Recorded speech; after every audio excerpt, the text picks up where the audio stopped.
When humans try living on the coast, invariably we have to deal with the elements, namely storms, erosion, flooding, and even landslides.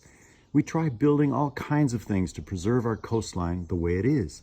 Yet working with nature is probably our most effective and cost-effective way to deal with this barrier between the ocean and the mainland. Today, we will look at dunes as an important barrier and why dune rehabilitation is so key to our well-being.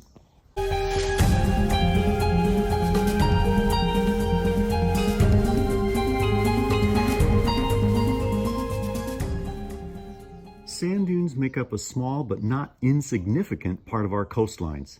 Between the rocky coasts, dunes and beaches act as repositories of sand that come from the mainland erosion of material transported by streams to the coast.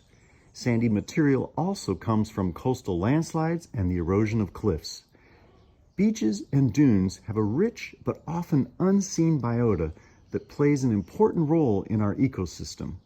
Healthy dunes are not just piles of bare sand, but also contain a world of tiny insects and plants that contribute to our climate and supporting other organisms with indirect benefits for humans. Dunes also provide a protective buffer to inland estuaries and land from the storms and waves. Dunes are sometimes controlled by waves, but mostly wind. They can migrate inland or offshore depending on the wind and wave conditions. With the advent of climate change and sea level rise, dunes will move inland with rising seas as long as we don't build barriers to their migration. These barriers might be housing or highways.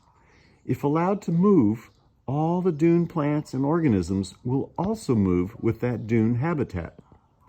In many coastal areas, we now see ice plant and grasses that are acting like invasive species, encroaching on pre-existing native plants.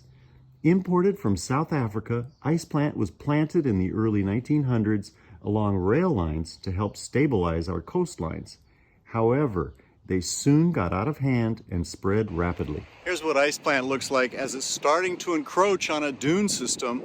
There aren't too many of these plants, but you can see how they're spreading their tentacles. The nature of these plants is that they become a dense mat of vegetation that squeezes out the pre-existing species. These dense mats then become a rigid layer that makes the coast lose its ability to move and adjust to rising tides. Ultimately, it can lead to the drowning of estuaries and wetlands. Restoration just has to do with keeping people off of the dunes.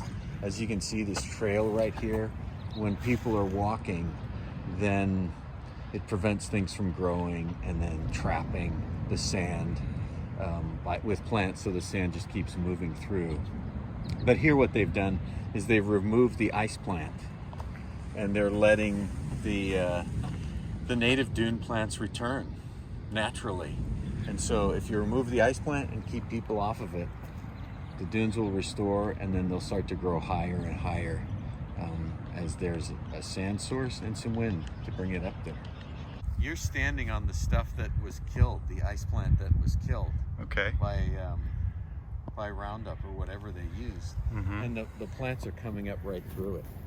So the seeds are still in place. They're just sitting embedded in the sand dune, waiting for the opportunity to get some sunlight and a little water. One of the things I'm assuming when I look at the form of the leaves on these dune plants, they're very feather-like, so that they can catch the fog, bring the fog down the stem, and it's a way for them to get water in an area that's, I'm sure, just draining constantly because it's sand.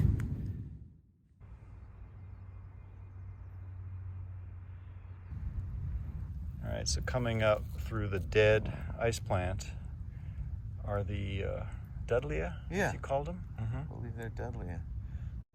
Once an area is designated for rehabilitation, a variety of plants and animals start to move back in. This is important in preserving regional biodiversity that provides a multitude of services to the environment for free. Schools and volunteers are working with city councils and parks to remove this plant and bring back the natural habitat. If we have trouble keeping up with sea level rise, then perhaps we need to let nature do its job.